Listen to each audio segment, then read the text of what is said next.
started. Okay, Gilbert, 007 MF from Chile. Let's try a Sicilian. Okay, a normal move. Open Sicilian.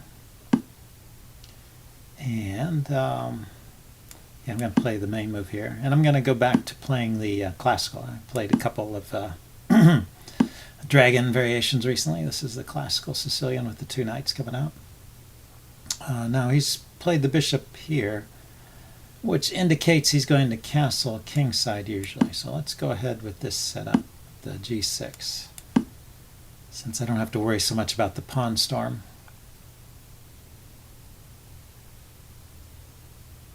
I think the most challenging line against the classical is the move bishop to g5. Also bishop to c4 is an idea as well. Okay, that stops me from putting a piece on g4, although that was already covered. Maybe he intends to play g4 himself. The knight is only defended once, so if I take here, well, he has an intermediate move.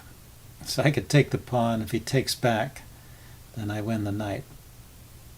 But if I take the pawn and he takes the knight, I take the knight, he takes the queen, I take the queen. Who comes out ahead? He's got a knight and a queen, I've got a knight and a queen. Let's try it. I'm just curious.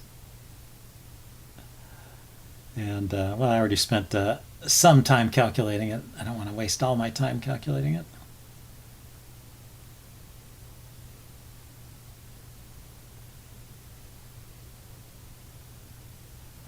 And we'll see what he does. So there's 2 replies, I think. Yeah, knight takes knight, or knight takes this knight, or knight takes that knight. So my idea here was to take his knight. So the material's still even, except I've won a pawn. And if he grabs the queen and I grab the queen,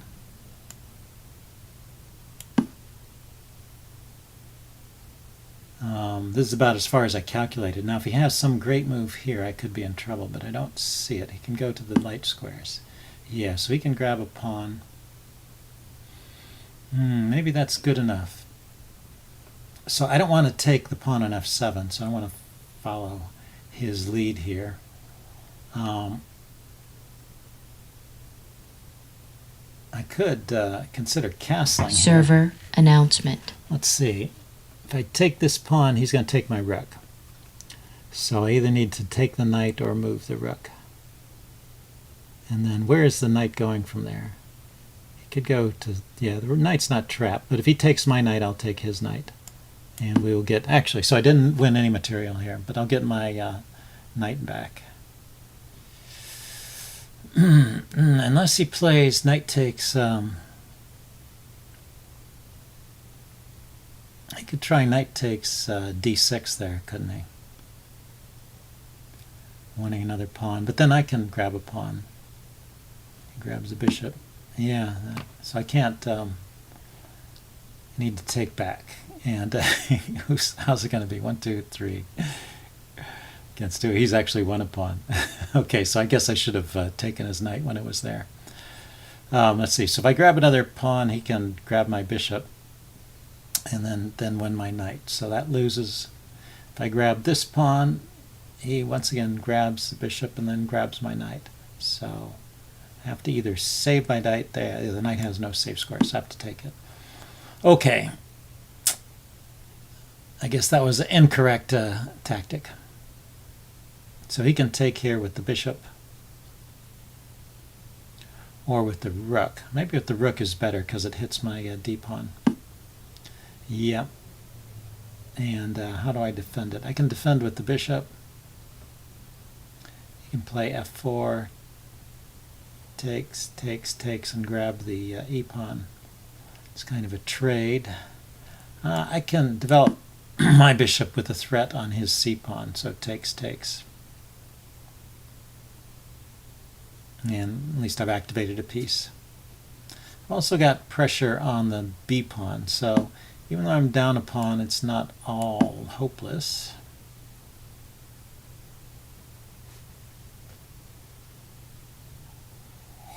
Check. But I guess that tactic was not correct. Okay, I guess I have to go here.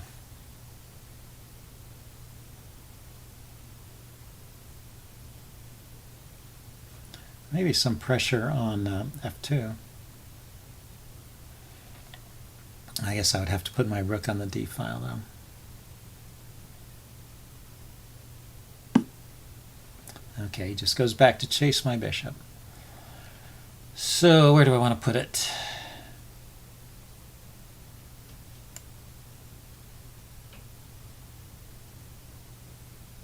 It's a little bit tricky. Let's see, if I go here, he's got g4, and then I can't go here or here. I have to go all the way back here. I don't want that. I could go to this square perhaps, and then I have a safe retreat onto c6.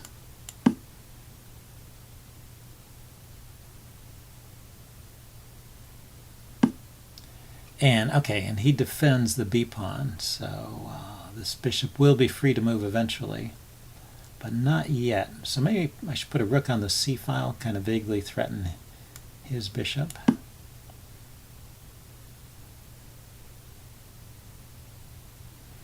There's also his king is, and his pieces are just a bit tied up. It's funny. So he's a pawn up. He's got 3 on 2 on this side of the board by the king. But his pieces are a bit tied up. So if I go here, and then here with check, the king can always go to f1, f2 rather. But I could support my rook on e1. So rook e1, king f2, the other rook to e8. Check.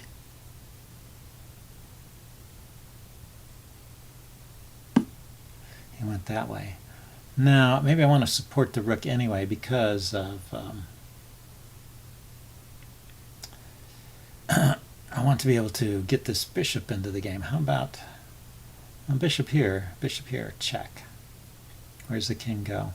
He's got a pawn move, then hangs this pawn. Yeah. Check.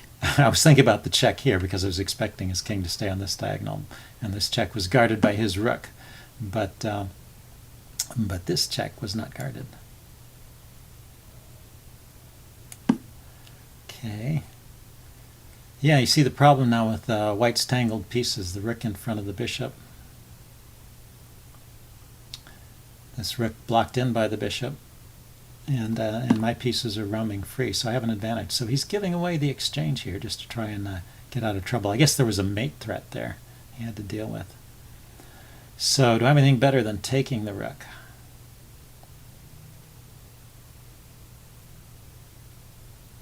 Bishop takes, check. Could be met with king takes. Yeah, I think I just need to take it.